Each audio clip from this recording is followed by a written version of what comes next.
Tudo significava premeditação e consciência até o último minuto.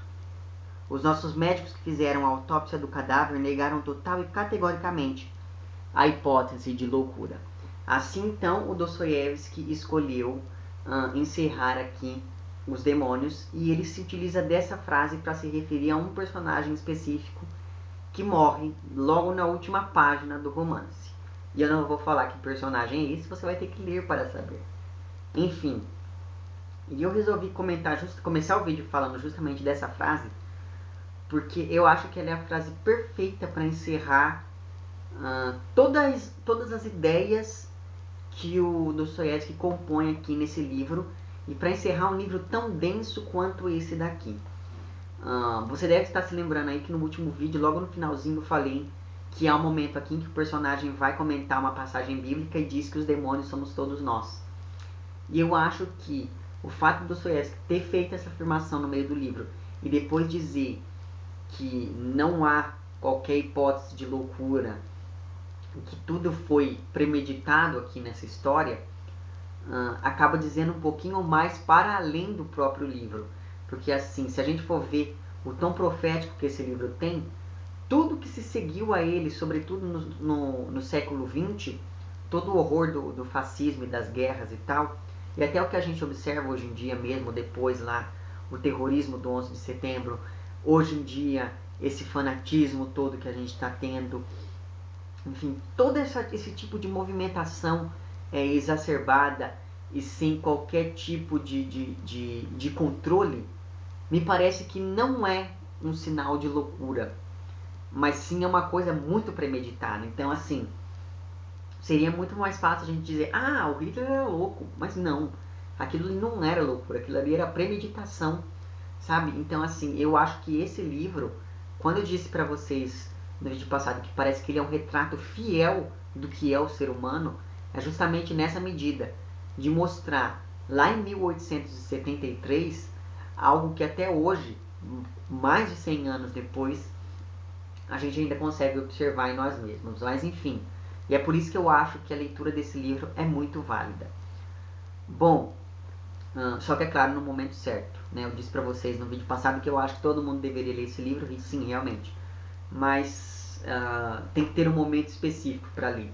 Por exemplo, eu acho que eu consegui ler esse livro no momento certo da minha vida. Mas enfim. Indo então à história e retomando alguns pontos que eu havia deixado meio que esparsos no outro vídeo. Caso você não tenha visto o outro vídeo, eu vou deixar o link lá embaixo, que é o vídeo onde eu apresento os personagens desse livro, portanto, vá lá.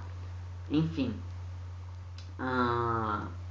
você deve estar se lembrando então que no finalzinho do vídeo passado eu falei para vocês que o Karmazinov, que é aquele escritor aposentado, foi ler então no baile da Yulia um trecho de um manuscrito inédito que ele havia terminado. E ele acaba sendo vaiado e vai embora, e toda a aristocracia então vai embora junto com ele. Só que essa cidadezinha em que passam-se as ações aqui desse livro é uma cidade muito interessante, porque é muito delimitado o espaço em que os trabalhadores moram e o espaço onde a aristocracia mora. Então, a aristocracia vai toda embora para casa e a vila dos trabalhadores fica então sozinha. Por quê? Porque os trabalhadores estão no baile da Yulia. Pois bem, eles ficam ali no baile, comendo, bebendo, dançando, falando mal uns dos outros, quando alguém olha pela janela e vê que a vila foi incendiada. Ou melhor, que a vila está pegando fogo ali naquele momento.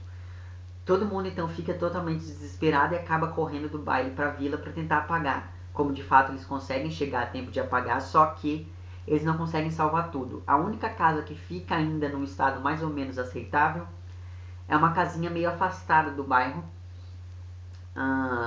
em que só foi o fogo só atingiu metade dessa casa. Eles entram então para ver se tinha alguém lá dentro, como de fato tem. Tem 3 pessoas dentro da casa. 2 dessas pessoas eu comentei para vocês no vídeo passado, mas eu não vou falar quem são. Enfim. E essas 3 pessoas foram mortas. Então, uma dessas pessoas foi degolada, outra dessas pessoas foi esfaqueada e a terceira dessas pessoas teve a garganta cortada. Para você ver o naipe de mortes que acontecem aqui nesse livro. Enfim, o fato é que as pessoas que chegam ali então nesse momento acreditam que aquilo aconteceu por conta de um assalto, de uma resistência a um assalto, e começam a olhar pela casa. Só que percebem que tudo de valor continua na casa, com exceção de uma quantia X em dinheiro, mas nem era tanto dinheiro assim.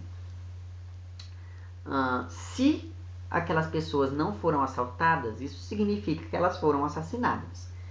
E para as pessoas, partindo desse pressuposto, chegarem na ideia de que se elas foram assassinadas justamente no momento do incêndio, é sinal de que o incêndio foi causado propositalmente, ou seja, alguém colocou fogo na vila para tentar ocultar aquele assassinato que aconteceu ali.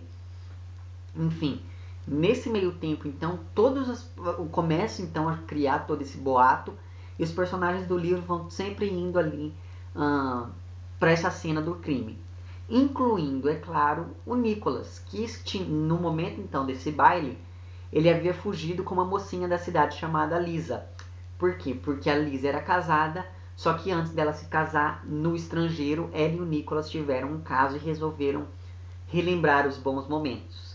Então eles dois fugiram, mas eles ficam sabendo desses boatos todos e acabam voltando para poder ver o que aconteceu ali. Porque o Nicholas estava envolvido com aquelas pessoas ali da casa. Enfim, o fato é que assim que eles chegam, então o Nicholas consegue ainda chegar a tempo de ver o assassinato de mais dois personagens aqui desse livro.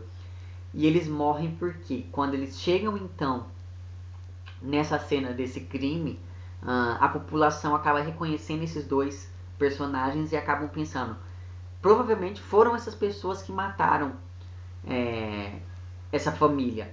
E daí então eles vão, porque até então eles não sabiam que aquelas pessoas não eram uma família só, mas enfim. A partir desse momento então, essa população totalmente enraivecida, com raiva por eles terem matado, mas também por eles terem botado fogo na vila toda, lincham esses dois personagens. Veja bem, os personagens são mortos a pauladas e a pedradas e a cacetadas, assim, sabe? E é muito horrível ver a descrição que o Dostoiévski faz isso, porque ele fala que os personagens ainda tentavam se levantar, mas toda vez que eles se levantavam, eles acabam recebendo uma bordoada e acabam caindo de novo até que eles morreram. Enfim, é uma cena chocante do livro. A segunda cena mais chocante para mim desse livro foi essa.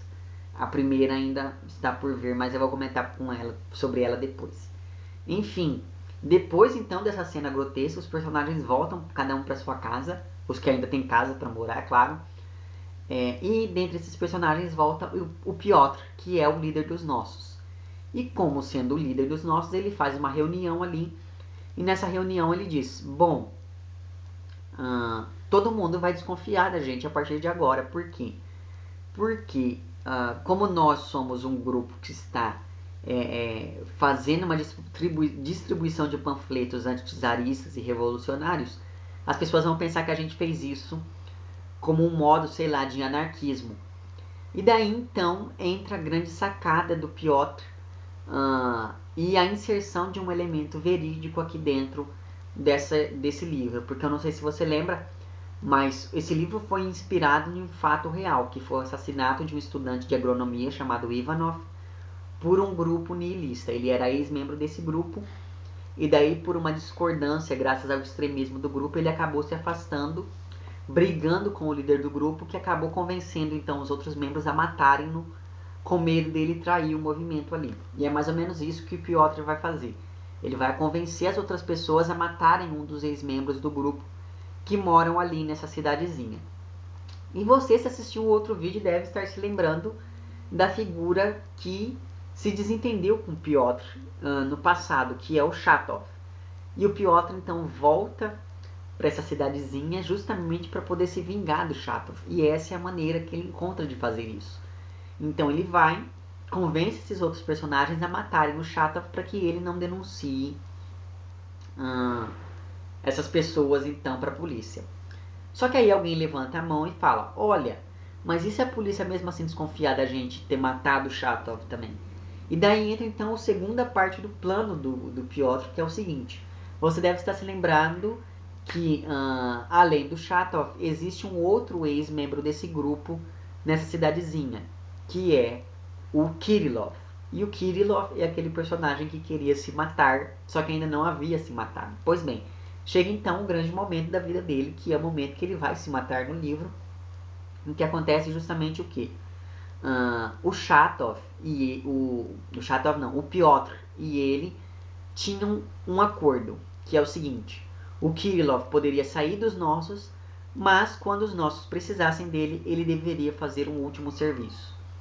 E esse último serviço foi justamente o que? No bilhete de suicídio dele, assumir a culpa por todos os crimes que aconteceram até então. Então, no momento em que ele ia se matar, ele escreveu uma carta dizendo que ele botou fogo na vila, matou aquelas 3 pessoas, matou o Chatov e distribuiu esses panfletos.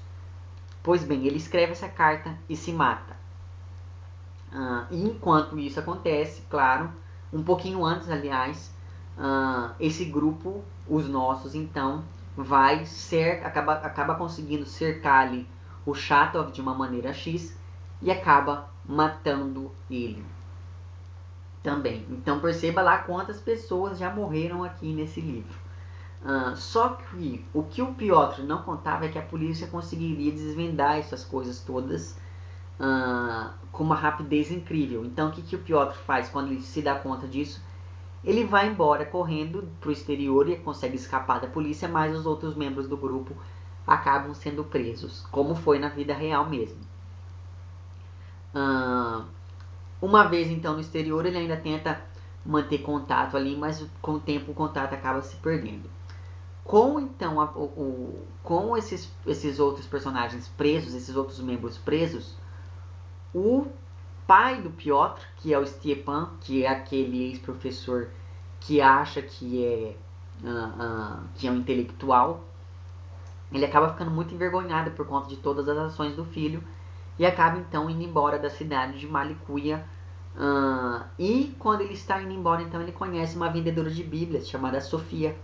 E ele acaba se apaixonando por ela ali, então, e eles planejam viver juntos e tal, mas uma coisa X acontece. E a vida dele acaba virando de cabeça para baixo também. E enfim, eu não vou contar mais nada. Mas o fato é que quando você pensa que tudo de mal já poderia ter acontecido, acontece uma outra coisa X envolvendo um outro personagem, que é esse que morre no final. De uma maneira totalmente, meu Deus do céu, perturbadora. Mas enfim. Eu não vou contar mais nada, porque assim, já foi spoilers demais. Mas eu deixei ainda acho que umas 3 ou 4 mortes que eu não falei. Uma dessas mortes é tristíssima, porque é um personagem que eu acabei gostando dele, mas assim, não tem como não gostar desse personagem, apesar dos pesares. E aí o Dostoiévski faz uma morte pra ele, assim, que dura umas 20 páginas, esse personagem agonizando ali. É uma coisa horrível. Mas enfim. E por que eu havia dito no outro vídeo? Porque pra mim, o grande demônio aqui dessa história é o Nicholas. Por que? Ou Nikolai, enfim. Porque toda a história de vida desse personagem é uma história que recende ao mal e a tudo de vil que uma pessoa poderia fazer. Por exemplo, ele então foi criado pela Varvara, que é a mãe dele, mas foi educado pelo Stepan, que é o pai do Piotr, mas enfim. Só que aí o que acontece? Quando ele cresce, então um pouquinho, ele entra pro exército, só que ele acaba sendo expulso, porque lá ele mata uma pessoa. Enfim, uma vez expulso, ele volta para essa cidadezinha, só que ele acaba se envolvendo com alguns escândalos também nessa cidade, e acaba então indo se refugiar no exterior. Quando ele mora no exterior e depois volta para a Rússia e passa uma temporada em São Petersburgo, ele comete um crime que, assim, para mim é hediondo. Mas enfim, vamos dizer o seguinte: esse crime envolve estupro e esse crime envolve assassinato. Enfim, mortes, digamos, né? E esse crime, ele é narrado no capítulo final desse livro, pelo menos nessa minha edição aqui, que é o apêndice. E aqui logo no início do apêndice existe uma nota falando o seguinte: esse capítulo que Dostoiévski quis incluir após o capítulo 8 da segunda parte de Os Demônios foi terminantemente recusado pelo redator-chefe da revista O Mensageiro Russo, onde o romance foi publicado em folhetim. E por que esse trecho do livro, esse capítulo do livro foi recusado? Porque as pessoas acharam ele excessivamente real e problemático para a publicação, justamente por causa dessa cena em que o Nicholas vai narrando então o que aconteceu enquanto ele estava em São Petersburgo, que é uma coisa horrível. Então, assim, não bastasse todo o histórico dele antes, ele acaba fazendo isso então no exterior e fazendo outras coisas também, claro. E quando ele volta então para essa cidadezinha, ele é o líder máximo dos nossos, apesar do Piotr ser o líder dos executores, o Nicholas acaba querendo ou não influenciando todo o resto. Porque assim, o Piotr chega um momento em que ele fala que sem o Nicholas o grupo não existiria. Por isso que eu digo que ele é que é o demônio central. Isso não exime os outros de culpa. Mas todo o mal, o causador de todo o mal, acaba sendo sempre ele. Porque mesmo quando o Piotr faz todos esses planos para assassinar alguém, ele faz só para poder impressionar o Nicholas de alguma maneira, ou influenciado por ele de alguma maneira. E isso me faz lembrar um pouquinho da história da publicação desse livro aqui no Brasil. Porque esse livro ele foi publicado anteriormente, só que todas as publicações que fizeram desse livro aqui no Brasil foi com a tradução direta do francês. Essa é a primeira vez que traduzem direto do russo. E qual que é o problema disso? O problema disso é que antes esse livro era chamado de Os Possessos, por causa de um erro nessa tradução. Mas parece-me que o título mais apropriado para um livro como esse deveria ser mesmo Os Possessos, porque para mim só existe um grande demônio aqui e o resto, as pessoas que estão em torno dele, são realmente pessoas que ele consegue possuir ali de alguma maneira, digamos assim. E todas essas pessoas, gente, todo mundo ele consegue chegar e ele tem um carisma tão grande que ele consegue convencer as pessoas de que ele está sempre certo. Então, assim, digamos que ele fosse o grande Hitler aqui deste livro. E é justamente a partir do pensamento dele que todos aqueles outros pensamentos dos personagens acabam aflorando de uma certa maneira. Enfim, então para mim ele é quem é o grande demônio, assim. Então, para mim o título mais correto do livro deveria ser mesmo Os Possessos.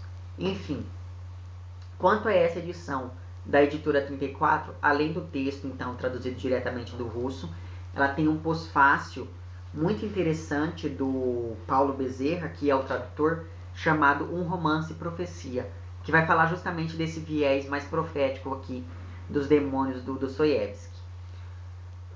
E além disso também as notas de rodapé assim, são imprescindíveis para a leitura. Muita coisa você só vai entender mesmo se você ler as notas de rodapé. Portanto, leia mesmo as que são maiorzinhas um pouco.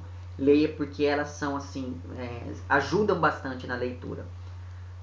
Enfim, o que mais que eu tinha para dizer mesmo? Sim, esse é um dos 4 grandes romances do Dostoiévski, mas ele acabou sendo, por algum motivo, menos conhecido, né? Porque é ele, O Idiota, O Crime e Castigo e Os Irmãos Karamazov. Enfim, tinha que falar disso, tinha que falar da tradução. Sim, e além disso tudo, nessa edição aqui também tem algumas ilustrações do Cláudio Mubarak. E uma coisa que eu achei engraçada nessas ilustrações foi o seguinte: elas no começo, elas são assim, ó. Não sei se vai dar pra vocês verem aí com clareza. Mas enfim, elas são só traços e algumas figuras que aparentemente são desconexas entre si. Tá vendo? São coisas assim que você fica se perguntando, tá, mas por que colocaram essas imagens aqui nesse livro?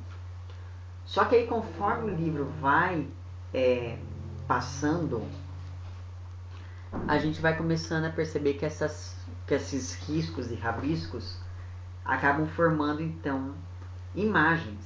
E essas imagens são imagens de crânios. Eu quero encontrar outras imagens aqui.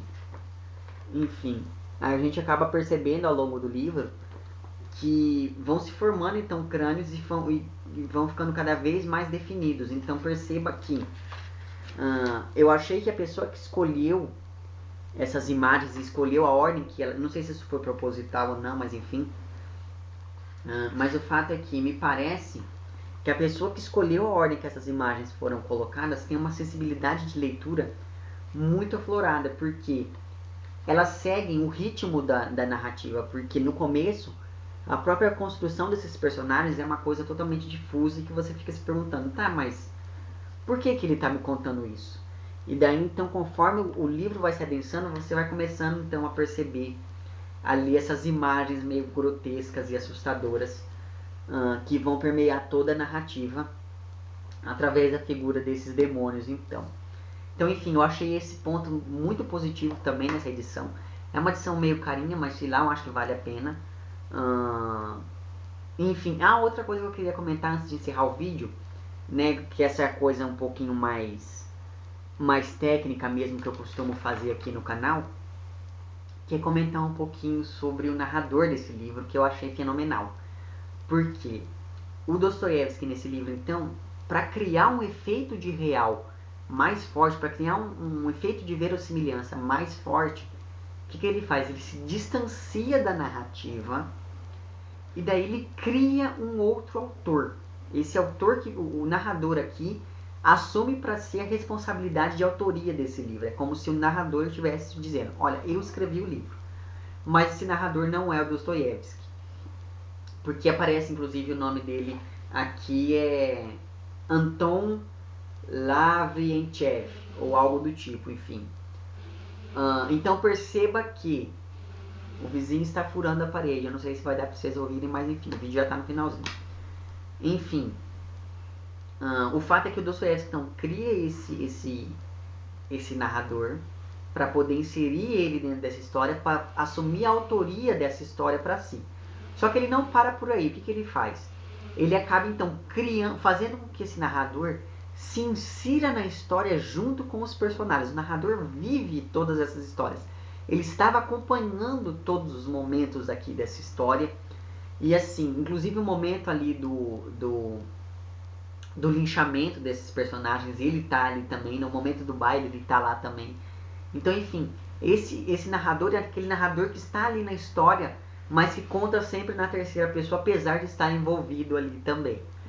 Enfim, e eu achei isso muito interessante nos livros dele, e isso é uma coisa que acaba fazendo com que o narrador não seja onisciente, que é uma das marcas do narrador, né, dos grandes romances, que é aquele tipo de narrador que sabe de tudo sobre todos. Esse não, por ele ser um personagem da própria história, ele acaba não sendo onisciente, ele perde esse viés de onisciência aqui dentro desse livro. E daí o que acontece quando ele perde esse viés de onisciência? Ele acaba se vendo obrigado a voltar, e isso sobretudo na primeira parte do romance, ele acaba se vendo obrigado a voltar ao passado para tentar entender por que as coisas ficaram daquele jeito. Ele acaba então também contando aquilo tudo no presente, que é a segunda parte do romance, e depois contando a partir daquilo que ele ficou sabendo no futuro da narrativa. Então é como se depois que tudo passou, ele fosse recolher dados ali para poder montar a história. Então perceba aqui que é a terceira parte do livro. Então perceba que o Dostoiévski aqui nesse livro, ele acaba, através dessa mudança no narrador, ele acaba misturando esses três eixos temporais aqui dentro do livro de uma maneira a criar esse efeito do real muito mais forte. Porque se o narrador está ali, ele não pode saber de tudo. E se ele não pode saber de tudo, ele tem que tentar entender como as coisas começaram, narrar essas coisas e depois dar um fechamento para elas a partir do que viria a acontecer no desenrolar dos fatos aqui que permeiam toda essa narrativa. Então, assim, essa técnica que ele usou aqui foi genial, pelo menos na minha opinião foi. Enfim, ela por si só já vale totalmente o livro, mas o livro fala por si, gente. Esse é aquele tipo de livro que dá trabalho de você ler, mas que você acaba sendo recompensado no final das contas. Enfim, leia pelo amor de Deus e faça anotações o tempo inteiro para você tentar acompanhar melhor a narrativa, a menos que você tenha boa memória, coisa que eu não tenho.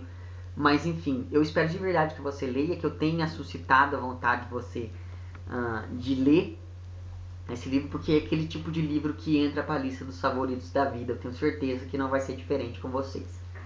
Enfim, é mais ou menos isso que eu tinha para falar. Se você gostou desse vídeo, não esqueça de curtir e de compartilhar. Caso você não tenha gostado, não esqueça de dizer lá embaixo porque não gostou. E se você está inscrito no meu canal, muito obrigado pela sua inscrição. E caso não esteja inscrito, não esqueça de se inscrever também lá embaixo. É isso então, um abraço para vocês todos. Até o próximo vídeo. Tchau!